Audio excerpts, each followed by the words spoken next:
Hello दोस्तों। मेरे पास ये बुक है पॉइंटर, जिसको लेने के लिए ना मैं बहुत दिन से बेचैन थी। जब मैंने इसे पहली बार अपने फ्रेंड के पास देखा था तो मेरा बहुत मन था कि मैं इसको जल्दी से ले लूँ, बट मैं इसे पढ़ नहीं पा रही हूँ। इसलिए मैंने सोचा एक वीडियो बनाने के ज़रिए मैं इसका हर दिन एक पेज पढ़ूँगी। और क्योंकि अकेले पढ़ नहीं पा रही थी इसलिए मैंने सोचा आप लोगों के साथ पढ़ लूँ। तो आज से मैं इसे पढ़ना स्टार्ट कर रही हूँ और हर दिन हम इसका एक पेज पढ़कर ख़त्म करेंगे और इसी बहाने मैं भी पढ़ लूँगी और कुछ सीख लूँगी इससे। तो मैं इसका फर्स्ट पेज प्राचीन भारत का इतिहास पढ़ने जा रही हूँ। आई होप कि कुछ मेरे दिमाग में चला जाए। इसका फर्स्ट क्वेश्चन है, रॉबर्ट ब्रूस फुट थे एक भूगर्भ वैज्ञानिक एवं पुरातात्विक। भारतीय प्रयाग इतिहास का पिता किसे कहा जाता है? रॉबर्ट ब्रूस फुट को। कोपेनहेगन संग्रहालय की सामग्री के पाषाण, कांस्य और लौह युग का त्रियुगीय विभाजन किया था थॉमसन ने। भारतीय इतिहास के संदर्भ में Alexander T, H A Longhurst, Robert Sewell, James Burgess और वाल्टर इलियट जिस गतिविधि से जुड़े थे वह था पुरातात्विक उत्खनन। पशुपालन के साक्ष्य सर्वप्रथम मिलते हैं मध्य पाषाण काल में। मध्य पाषाण काल में पशुपालन के प्रमाण जहाँ से मिलते हैं वह स्थान है आदमगढ़।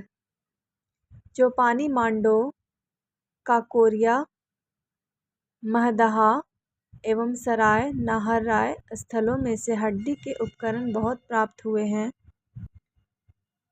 महदहा और सराय नाहरराय से हड्डी से निर्मित आभूषण भारत में मध्य पाषाण काल में प्राप्त हुए हैं। सराय नाहरराय और महदहा से एक ही कब्र से 3 मानव कंकाल मिलते हैं। दमदमा से खाद्यान्नों की कृषि सर्वप्रथम प्राप्त हुई थी नवपाषाण काल में। भारत में प्रथम मानव जीवाश्म प्राप्त हुआ है नर्मदा घाटी से। मानव द्वारा सर्वप्रथम प्रयुक्त अनाज था जौ। भारतीय उपमहाद्वीपीय में कृषि के प्राचीनतम साक्ष्य प्राप्त हुए हैं लहुरा देश से। औदे, बोरी, बागोर तथा लखनिया में से मध्य पाषाण काल में पशुपालन के प्रमाण मिले हैं बागोर से। पुरापाषाण युग, नवपाषाण युग, ताम्रपाषाण युग और लौह युग में से चालकोलिथिक युग कहा जाता है ताम्रपाषाण युग को। आमरी, मेहरगढ़, कोटदीजी तथा कालीबंगा में से वह पूरा स्थल जहाँ से पाषाण संस्कृति से लेकर हड़प्पा सभ्यता तक के सांस्कृतिक अवशेष प्राप्त हुए हैं मेहरगढ़। नवदा टोली का उत्खनन करवाया था एच.डी. सांकलिया ने। वृहत पाषाण स्मारकों की पहचान की गई है मृतक को दफनाने के स्थान के रूप में। जिस नवपाषाण कालिक स्थल से संबंधित है राक का टीला बुदिहाल, संगनकल्लू, कोल्डिहवा तथा ब्रह्मगिरी में से वह है संगनकल्लू।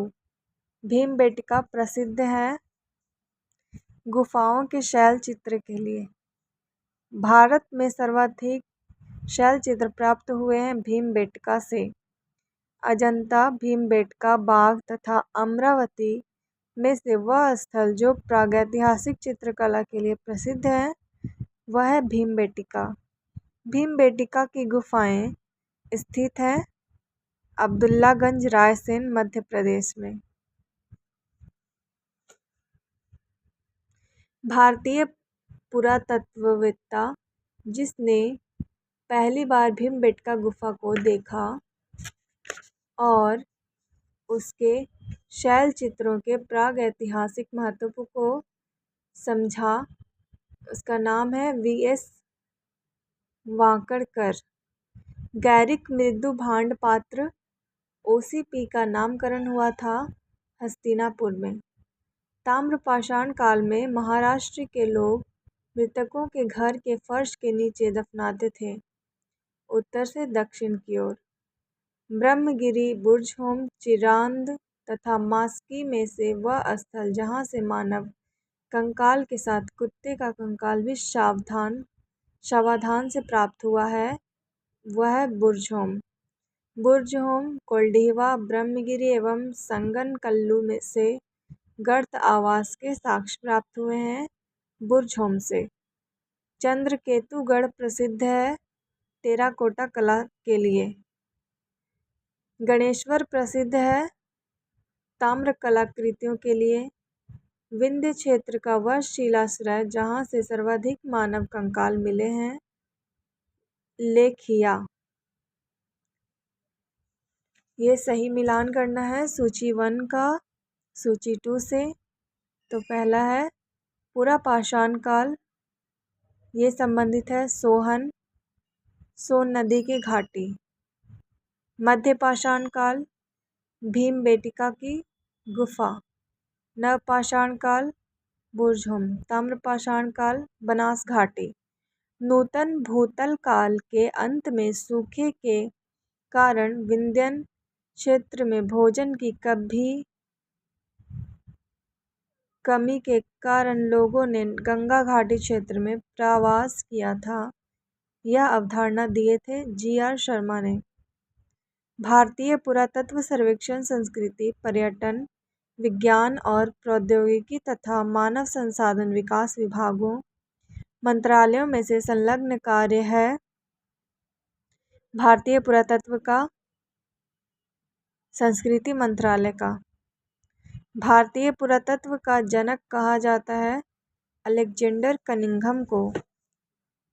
भारतीय पुरातत्व सर्वेक्षण के प्रथम महानिदेशक थे जॉन मार्शल।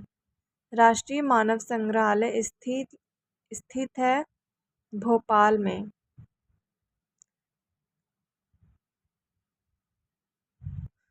थैंक यू दोस्तों। अब इसका नेक्स्ट टॉपिक जो है सैंधव सभ्यता एवं संस्कृति, ये अब मैं कल पढ़ूंगी। इसको दोबारा भी पढ़ना है मुझे। Thank you, bye.